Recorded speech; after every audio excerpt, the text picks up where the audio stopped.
قال اللہ تبارک و تعالی فی القرآن المجید والفرقان الحمید الذین یؤمنون بالغیب ویقیمون الصلاة ومما رزقناہم ینفقون صدق اللہ مولانا العظیم۔ محترم سامعین کرام، اللہ رب العالمین نے ہر مسلمان عاقل بالغ مرد اور عورت پر روزانہ 5 وقت کی نماز فرض کی ہے، اور اس کی فرضیت یعنی فرض ہونے کا انکار کرنا یہ کفر ہے، بندہ دائرہ اسلام سے خارج ہو جاتا ہے، اور جو جان بوجھ کر ایک نماز ترک کرے وہ فاسق ہے، سخت گناہ گار ہے اور عذاب نار کا حقدار ہے۔ خود نبی کریم صلی اللہ تعالی علیہ وسلم کی جب ہم زندگی پر غور کرتے ہیں تو شب معراج 5 نمازیں فرض ہونے کے بعد ہمارے پیارے پیارے آقا مکی مدنی مصطفیٰ صلی اللہ علیہ وسلم نے اپنی ظاہری حیات کے اندر 11 سال 6 ماہ میں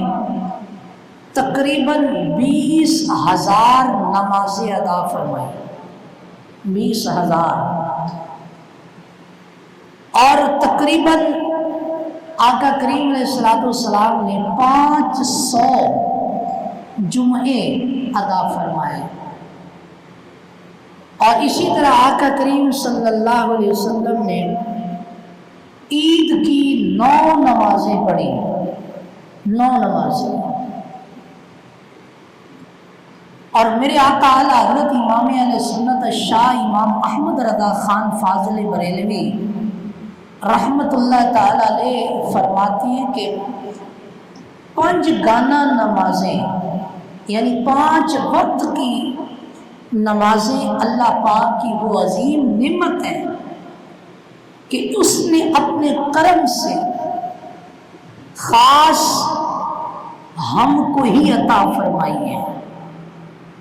اور ہم سے پہلے کسی امت کو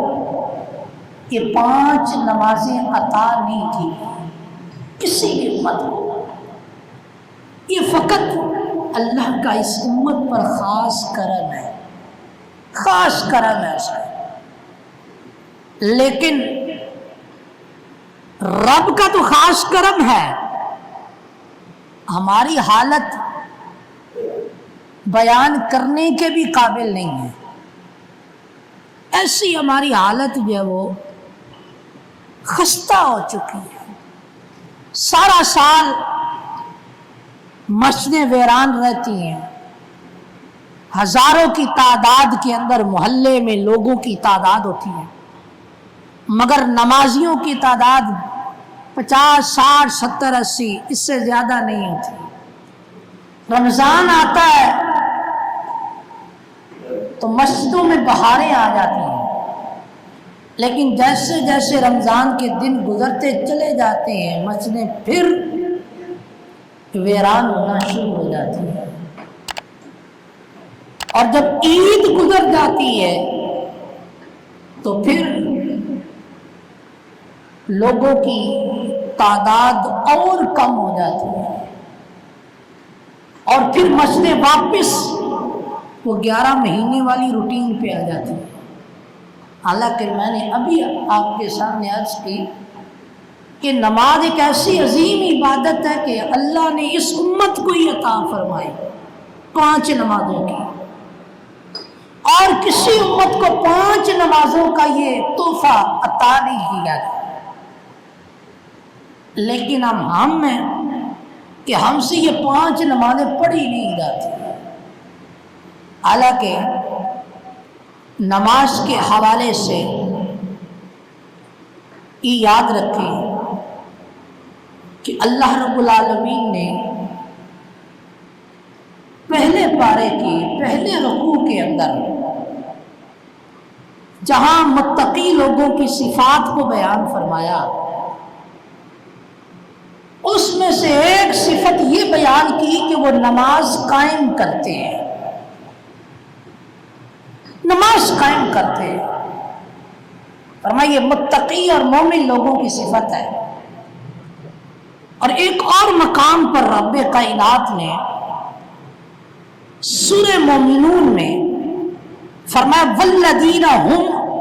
علی صلاتهم یحافظون اولئک هم الوارثون الذین یرثون الفردوس هم فیہا خالدون۔ فرمایا کہ وہ جو اپنی نمازوں کی نگہبانی کرتے ہیں، فرمایا یہی لوگ وارث ہیں کہ فردوس کی میراث پائیں گے، یعنی جنت الفردوس رب ان کو عطا فرمائے گا۔ اور فرمایا وہ جب جنت الفردوس کے اندر چلے جائیں گے تو وہ اس میں ہمیشہ رہیں گے۔ یہ ہے نماز کہ جس کے بارے میں میرا رب فرماتا ہے کہ جو نمازوں کی حفاظت کرتے ہیں،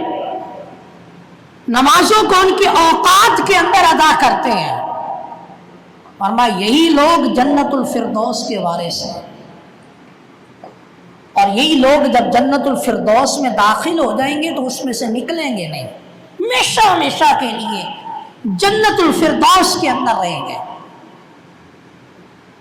اور اسی طرح اللہ رب العالمین نے قرآن مجید میں جا بجا نماز کی تاکید ارشاد فرمائی ہے، جگہ بجگہ، جیسا کہ سورہ طٰہٰ ہے کہ آیت نمبر 14 میں اللہ رب العالمین ارشاد فرماتا ہے اقیم الصلاۃ لذکری، فرمایا کہ میری یاد کے لیے نماز قائم رکھو، میری یاد کے لیے، کہ کسی بہانے تو میرا ذکر کر رہے ہو۔ اور اس کا ایک طریقہ یہ ہے کہ نماز قائم کرو، اس کی پابندی کرو، رمضان ہو یا نہ ہو، اس میں اس بات کا ذکر نہیں ہے، کیونکہ یہ بات ذہن میں رکھیں کہ جس طرح نماز رمضان میں فرض ہے، ایسے ہی رمضان کے علاوہ میں بھی فرض ہے۔ جس طرح رمضان میں نماز چھوڑنے کا گناہ ہے، فرمایا ایسا ہی وہ رمضان کے علاوہ چھوڑے گا تو وہ بھی گناہ ہی ہے۔ اور پھر اللہ رب العالمین نے ایک اور مقام پر سورہ نساء ہے آیت نمبر 113 میں ارشاد فرمایا ہے ان الصلاۃ کانت علی المؤمنین کتابا موقوتا، فرمایا کہ یہ جو نماز ہے بے شک مسلمانوں پر وقت باندھا ہوا فرض ہے۔ ایسا نہیں ہے جب دل آئے نماز پڑھ لو، جب دل آئے تو نہ پڑھو، نہیں، اللہ نے ان نمازوں کے لیے اوقات مقرر فرمائے ہیں۔ ظہر کی نماز کا وقت وہ مقرر ہے، عصر کی نماز کا وقت وہ مقرر ہے، ہر نماز کا وقت مقرر ہے۔ اس میں اپنی مرضی نہیں چلے گی، بلکہ اس میں مرضی میرے اور آپ کے رب کی چلے گی، اس میں مرضی اللہ رب العالمین کے محبوب کی چلے گی، کہ جو اوقات بیان کیے گئے انہیں اوقات کے اندر نمازوں کو ادا کیا جائے۔ اور اسی طرح اللہ رب العالمین نے ایک اور مقام پر سورہ نور ہے آیت نمبر 56 میں ارشاد فرمایا کہ وَأَقِیمُوا الصَّلَاةَ وَآتُوا الزَّکَاةَ وَأَطِیعُوا الرَّسُولَ لَعَلَّکُمْ تُرْحَمُونَ۔ ارشاد فرمایا کہ نماز قائم کرو اور زکوٰۃ دو اور رسول کی اطاعت و فرما برداری کرو۔ کیوں؟ فرمایا کہ اس امید پر کہ لعلکم ترحمون کہ تم پر رحم کیا جائے، اللہ کی رحمت تم پر نازل ہو۔ اگر تم رب کی رحمتوں کو سمیٹنا چاہتے ہو تو اس کے لیے نماز قائم کرو، اس کے لیے مالوں کی زکوٰۃ ادا کرو، اس کے لیے میرے محبوب کی اطاعت اور فرما برداری کرو۔ جب یہ سارے کام کرو گے تو رب کی رحمتیں تم پر چھما چھم برسیں گی۔ اور اسی طرح اللہ رب العالمین نے سورہ عنکبوت ہے آیت نمبر 45 میں ارشاد فرمایا ان الصلاۃ تنہا عن الفحشاء والمنکر، فرمایا بے شک نماز یہ بے حیائی اور بری بات سے روکتی ہے۔ لیکن یہ کب ہوتا ہے کہ جب انسان نماز پڑھے اور اس کی روح جو ہے وہ انسان کو نصیب ہو جائے۔ نماز پڑھے تو سکون اور اطمینان کے ساتھ نماز ادا کرے، پھر وہ واقعی نماز بے حیائی سے بھی انسان کو روکتی ہے اور بری بات سے بھی روکتی ہے۔ لیکن اگر جلدی جلدی آیا اور سجدے بھی پورے نہ کیے، رکوع بھی صحیح انداز کے اندر نہ کیا، قیام بھی صحیح انداز کے اندر نہ کیا، قراءت بھی صحیح تلفظ کے ساتھ نہ کی، اور سکون کے ساتھ دعا بھی نہ مانگی، جلدی جلدی آیا اور جلدی جلدی اٹھ کے چلا گیا، یاد رکھیں ایسی نماز سے لذت نصیب نہیں ہوتی، مٹھاس نصیب نہیں ہوتی۔ لذت اور مٹھاس جب نصیب ہو جاتی ہے پھر واقعی یہ نماز جب بندہ پڑھتا ہے تو پھر وہ بے حیائی کے کاموں سے بھی اپنے آپ کو روکتا ہے اور بری بات سے بھی اپنے کو روکنے میں کامیاب ہو جاتا ہے۔ لیکن جب سکون، وقار اور اطمینان کے ساتھ نماز ادا کی جائے، اور محترم یہ نماز ایک ایسی عبادت ہے کہ اللہ رب العالمین کے پیارے محبوب کریم صلی اللہ علیہ وسلم نے اپنے مختلف فرامین کے اندر جو اس کے فضائل بیان فرمائے، کہ آپ نے ارشاد فرمایا کہ نماز یہ اللہ پاک کی خوشنودی کا سبب بنتی ہے، رب راضی ہو جاتا ہے، اور رب راضی ہو جائے تو اس کی نعمتیں پھر انسان پر چھما چھم برستی ہیں۔ لیکن کس طرح رب راضی ہوگا؟ نماز پڑھنے سے رب راضی ہوگا۔ اور اسی طرح نبی پاک علیہ السلام نے نماز کی فضیلت کو بیان کرتے ہوئے فرمایا کہ یہ نماز میری آنکھوں کی ٹھنڈک ہے۔ حضور کی آنکھیں ٹھنڈی ہوتی ہیں جب آپ کا امتی نماز پڑھتا ہے۔ اور اسی طرح نبی پاک علیہ السلام کے ایک فرمان کے اندر آپ نے ارشاد فرمایا کہ انبیاء کرام کی سنت نماز ہے، سنت ہے، کوئی بھی نبی آیا ہے نماز پڑھتا ہے، لیکن یہ 5 نمازیں اللہ نے اسی امت کو عطا فرمائی ہے، یہ اس امت کا خاصہ ہے، اللہ کی طرف سے یہ انعام ہے جو شب معراج اس امت کو عطا کیا گیا۔ آپ غور فرمائیں کہ یہ نبی پاک علیہ السلام کو انعام عطا فرمایا ہے، لیکن ہم اس انعام کو کرنے کی طرف آتے نہیں،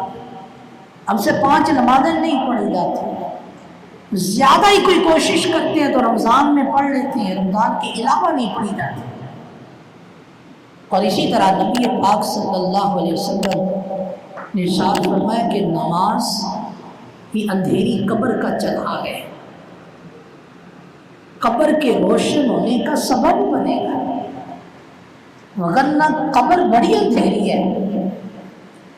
اندھیری کوٹھڑی ہے۔ لیکن جو بندہ نمازی ہوگا، 5 وقت کا نمازی و پابند ہوگا، یاد رکھیں اس کی قبر اس نماز کی وجہ سے روشن اور منور ہو جائے گی۔ اور اسی طرح نبی پاک علیہ السلام نے فرمایا کہ نماز یہ عذاب قبر سے بچاتی ہے،